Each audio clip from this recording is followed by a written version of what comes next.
अस्सलामुअलैकुम फ्रेंड्स, कैसे हैं आप सब। उम्मीद करता हूँ आप सभी दोस्त ठीक ठाक होंगे। तो दोस्तों, आज की इस वीडियो में मैं आपको बताने वाला हूँ कि आप अर्तुगरुल गाजी सीज़न 2 के ऑल एपिसोड्स उर्दू में कैसे डाउनलोड कर सकते हैं और उसको फुल वॉच कैसे कर सकते हैं। तो ऐसी मज़ीद वीडियोस देखने के लिए हमारे चैनल को सब्सक्राइब लाजमी कर लीजिए ताकि ऐसी मज़ीद वीडियो आपके पास सबसे पहले पहुँचती रहे।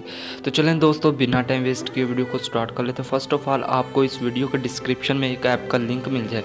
अगर आपको ये वीडियो का डिस्क्रिप्शन नहीं मालूम तो सिंपल आपको मैं बता देता हूँ कि आपने वीडियो का डिस्क्रिप्शन कैसे ढूंढना है। तो सिंपल जैसे आप ये वीडियो देख रहे होंगे तो सिंपल यहाँ पे आपने टाइटल पे क्लिक कर देना है। जैसे आप टाइटल के साथ ये वाला निशान नज़र आ रहा होगा, ये वाला, इस पर क्लिक करेंगे तो ये डिस्क्रिप्शन ओपन हो जाएगा। यहाँ पे आपको ऐप का लिंक मिल जाएगा। तो सिंपल आपने इस लिंक से वो एप्लीकेशन को इंस्टॉल कर लेना और वहाँ पे आपको सीज़न 2 के ऑल एपिसोड्स उर्दू में मिल जाएंगे और वहाँ पे आप इजी वे से वॉच भी कर सकते हैं, डाउनलोड भी कर सकते हैं। सारे एपिसोड उर्दू में आपको मिल जाएंगे। इसके अलावा पिटवी होम पर भी सीज़न 2 के एपिसोड्स आ चुके हैं, तकरीबन 6-7 एपिसोड आ चुके हैं। वहाँ से भी आप वॉच कर सकते हैं यूट्यूब पे जाकर। उम्मीद करता हूँ दोस्तों आपको ये छोटी सी वीडियो पसंद ही होगी। ऐसी मज़ीद वीडियोस देखने के लिए हमारे चैनल के साथ बने रहिए।